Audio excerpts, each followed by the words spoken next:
ত্রিপুরায় আর্থিক সচেতনতা বৃদ্ধি, দক্ষতা উন্নয়ন এবং কর্মসংস্থানের নতুন সুযোগ তৈরির লক্ষ্যে বড় পদক্ষেপ নিল রাজ্য সরকার। National Stock Exchange of India Limited বা এনএসইর সঙ্গে স্বাক্ষরিত হলো গুরুত্বপূর্ণ সমঝোতা স্মারক। মুখ্যমন্ত্রী অধ্যাপক ডক্টর মানিক সাহার উপস্থিতিতে আগরতলার প্রজ্ঞা ভবনে অনুষ্ঠিত এই অনুষ্ঠানে কি জানালেন মুখ্যমন্ত্রী, দেখে নেব আমাদের এই প্রতিবেদনে।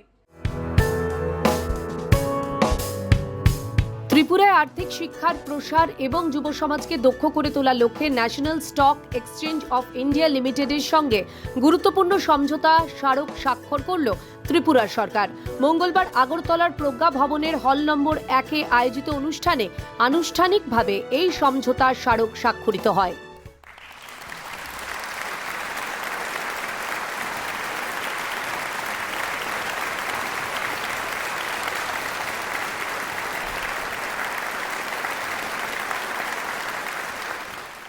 অনুষ্ঠানে প্রধান অতিথি হিসেবে উপস্থিত ছিলেন মুখ্যমন্ত্রী অধ্যাপক ডক্টর মানিক সাহা। এছাড়াও উপস্থিত ছিলেন শিল্প ও বাণিজ্য দপ্তরের মন্ত্রী শান্তনা চাকমা, মুখ্য সচিব জে.কে. সিনহা, ন্যাশনাল স্টক এক্সচেঞ্জের প্রতিনিধি সহ বিভিন্ন দপ্তরের শীর্ষ আধিকারিকরা। Partnership between the Directorate of Industries and Commerce and NEC will empower local MSME startups and entrepreneurs to access financial market and capital market opportunities. We have very promising Tripura Startup Policy 2024 and world-class incubation facility, that is Tripura Nurturing Entrepreneurs and Startups. This NEC-led opportunity is really a boon for the startups who are eagerly looking for seed funding and venture capital. Tripura সরকারের শিল্প ও বাণিজ্য দপ্তর এবং দক্ষতা উন্নয়ন দপ্তরের যৌথ উদ্যোগে এই কর্মসূচির আয়োজন করা হয়।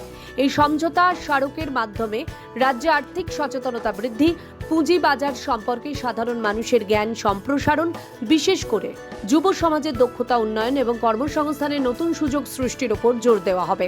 আমাদের এখানে বহু ত্রিপুরাতে যারা চিট ফান্ডের যারা এসেছিল, আপনারা সবাই জানেন, সারদা, নারদা, বাদ নেই কেন, আরো অনেক।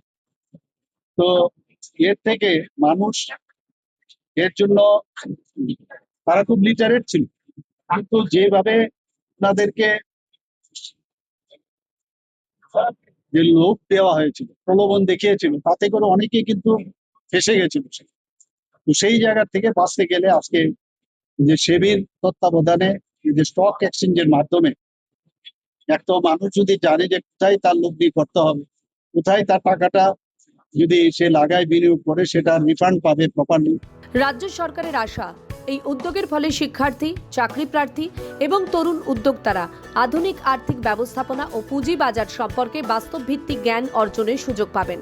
পাশাপাশি দক্ষ মানব সম্পদ গড়ে তুলে ত্রিপুরার অর্থনৈতিক বিকাশেও এই সমঝোতা গুরুত্বপূর্ণ ভূমিকা পালন করবে। ত্রিপুরায় আর্থিক সাক্ষরতা ও দক্ষতা উন্নয়নকে আরও এগিয়ে নিয়ে যেতে রাজ্য সরকার ও ন্যাশনাল স্টক এক্সচেঞ্জের এই যৌথ উদ্যোগকে গুরুত্বপূর্ণ পদক্ষেপ বলেই মনে করছে সংশ্লিষ্ট মহল। ত্রিপুরা থেকে দেবাশিস বোসের রিপোর্ট, সিএন ত্রিপুরা।